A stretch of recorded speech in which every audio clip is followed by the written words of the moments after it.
नमस्कार बंधुरा सबाई केमन आछो। आमी पापड़ी किचेन थेके बोलছি। देखो आमी नतून एक रेसिपि निये चले आसছি। निये निয়েছি কই মাছ আর এখানে নিয়ে নিয়েছি কসুরলতি আর সাথে নিয়ে নিয়েছি মরিচের গুঁড়া, হলুদের গুঁড়া, ধনিয়ার গুঁড়া, জিরার গুঁড়া আর নিয়ে নিয়েছি স্বাদ অনুযায়ী লবণ, নিয়ে নিয়েছি কাঁচামরিচ, নিয়ে নিয়েছি আস্তা রসুন আর নিয়ে নিয়েছি পেঁয়াজ কুচি। সব কিছু দিয়ে আমি একসাথে মেখে নেব। भाजी करब किन्तु कला पाताय एखन आमी सरिषार तेल दिए नेब।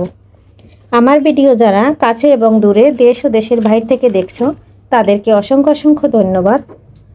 और जारा कन्टिन्यू आमार भिडियोटा देखो एबं सुंदर सुंदर कमेंट करो तादेर जन्य आमार तरफ थेके अनेक अनेक शुभकामना एबं भालोबासा रइलो अविराम। देखो बंधुरा आमी सरिषार तेलटा कत सुंदर करे पाताय दिए दिएछि। और এটা কিন্তু একটা বরিশালের বিখ্যাত রেসিপি, যেহেতু আমার বাড়ি বরিশালে। আর এটা কিন্তু আমরা প্রায় মাছ পাতায় ভেজে খাই। নিয়ে নিয়েছি বিচি কলার পাতা। মাছের রেসিপিটা করার জন্য এখানে কিন্তু আমি সরিষার তেল ব্যবহার করব। সরিষার তেলটা দিয়ে দিয়েছি। এখন আমি এটা সুন্দর করে মেখে নেব। আর কসুরলতি দিয়ে এই মাছটা কিন্তু ভাজি করলে অনেকটাই মজা লাগে। আর আমি কিন্তু এখানে দেশি কই নিয়েছি। কই মাছগুলো আমি কেটে দিয়ে সুন্দর করে কিন্তু পরিষ্কার করে নিয়েছি। এটা তোমাদের দেখানো হয় না, অফ ক্যামেরায় ছিল, কারণ সব কিছুই আমি অফ ক্যামেরায় রেডি করে নিয়েছি। আর এটা কিন্তু দেখো বন্ধুরা আমার মাখা হয়ে গেছে। কাঁচামরিচটা দিয়েছি সুন্দর একটা ফ্লেভারের জন্য। যেহেতু কসুরলতি এর জন্য একটু মরিচ বেশি দিতে হয়, তাই আমি মরিচের গুঁড়োর পরিমাণটা একটু বেশি দিয়েছি। देखो बंधुरा माखा शेष। এখন আমি পাতায় সাজিয়ে নেব। পাতাটায় এখন আমি মাছগুলো সুন্দর করে দিয়ে দেব। আমি 8 পিস কই মাছ নিয়েছি। তোমরা যেরকম যে কোনো মাছ কিন্তু এভাবে ভাজা যায়। আমি কিন্তু আমার অনেক আইডিতে কিন্তু অনেকগুলো পাতায় মাছ ভাজার রেসিপি দেওয়া আছে। বিভিন্ন ধরনের মাছই আমি পাতায় ভাজি করি। মাঝে মাঝে বন্ধু তোমাদের সাথে শেয়ার করি। আর খেতে কিন্তু বন্ধুরা এই রেসিপিটা অসাধারণ লাগে। যারা এখনো খাওনি একবার তৈরি করে দেখতে পারো। মাছগুলো সুন্দর করে দিয়ে দিয়েছি। এখন আমি কসুরলতিটা চতুর্দিক দিয়ে সুন্দর করে দিয়ে দেব। আর এটা কিন্তু একটু ঢেকে একটু আস্তে আস্তে সময় নিয়ে ভাজতে হবে, তাহলে কিন্তু ভালো হবে। এভাবে সুন্দর করে সাজিয়ে নেব। দেখো বন্ধুরা সম্পূর্ণ মাছটা আমি কসুরলতিটা দিয়ে দিয়েছি। দেখো যে কড়াইতে বসাবো সে কড়াইতে কিন্তু একটা কলাপাতা আগেই দিয়ে নিয়েছি। কলাপাতাটা কিন্তু দিয়ে দিয়েছি আর এদিকে চুলাটা ধরিয়ে দিয়েছি। আর এখন কিন্তু আমি যে গামলাটায় মাছটা মেখেছি সেইটা ধুয়ে একটু জল দিয়ে দিচ্ছি।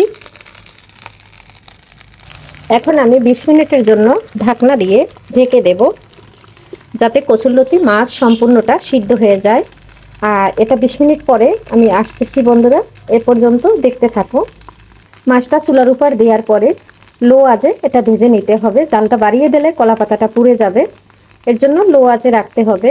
দেখো বন্ধুরা 20 মিনিট পরে চলে আসলাম। মাছটাও আমার সিদ্ধ হয়ে গেছে, জলটাও একবারে শুকিয়ে গেছে। এখন আমি আর একটা পাতায় উল্টে দেব, আর ঢাকতে হবে না। যে পাতাটায় আমি আর এক পাশ ফিরিয়ে দেব সে পাতাটায় এখন আমি তেল দিয়ে দিচ্ছি কিছুটা। তেলটা দিয়ে আমি আবার একটু হাত দিয়ে মেখে নেব, কারণ এই তেলটা দেওয়ার একটাই কারণ মাছটা যাতে পাতায় কোনোভাবে না লাগে। তাই কিন্তু বন্ধুরা এভাবে তেলটা দিয়ে নেই। আর দেখো আমার তেলটা মাখানো শেষ। এখন আমি মাছটা উল্টে দেব। দেখো বন্ধুরা মাছটা কিন্তু আমি একটা ঢাকনার উপর উঠিয়ে নিয়েছি। এখন যে কলা পাতাটা আমি তেল দিয়ে নিয়েছি সেটা আবার এখানে দিয়ে দিলাম। দেওয়ার পরে এখন একটা ঢাকনা চাপা দিয়ে উল্টে নেব। পাতার উপরে আর একটা ঢাকনা আমি দিয়ে দিলাম। তারপরে এটা একটু বন্ধুরা সাবধানে একটু উল্টাতে হবে যাতে পাতাটা ফেটে না যায়। এই যে দেখো একটা পাশ আমি সুন্দর করে উল্টে দিলাম। আর এই যে নিচের পাতাটা কিন্তু পুড়ে গেছে, আর ওই পাতাটা দেখো কিছুই হয় নাই, একবারে খুব সুন্দর আছে। আর এটা কিন্তু বন্ধুরা একটু পাতায় লাগবে না। দেখো সম্পূর্ণ মাছটা এই যে মাছ কসুরলতি একবারে ছেড়ে যাচ্ছে। এখন আমি আবার চুলার উপর বসিয়ে দেব।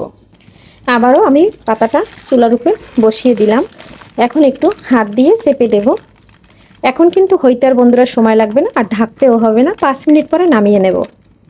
দেখো বন্ধুরা, আমার মাছটা কিন্তু ভাজা হয়ে গেছে, আর দেখো একটু কলা পাতায় লাগে নাই, পুরাটা ছেড়ে গেছে। পারফেক্ট যদি এরকম ভাজা হয় তাহলে কিন্তু পাতায় লেগে থাকে না। আর দেখো তেলটা কিন্তু উপরে ভেসে উঠেছে, আর একবারে জলটা কিন্তু পুরাটা শুকিয়ে গেছে, আর আমার কচুরলতি মাছ সম্পূর্ণ সিদ্ধ হয়ে গেছে। এইরকম রেসিপি বন্ধুরা একবার বানিয়ে নিও, খেতে কিন্তু বন্ধুরা অসাধারণ হয়। আর আজকের ভিডিও বন্ধুরা এখানেই শেষ করছি, পরবর্তীতে দেখা হবে নতুন কোনো ভিডিও নিয়ে। এ পর্যন্ত তোমরা ভালো থাকবে, সুস্থ থাকবে, শরীরের দিকে খেয়াল নেবে। সবাইকে নমস্কার।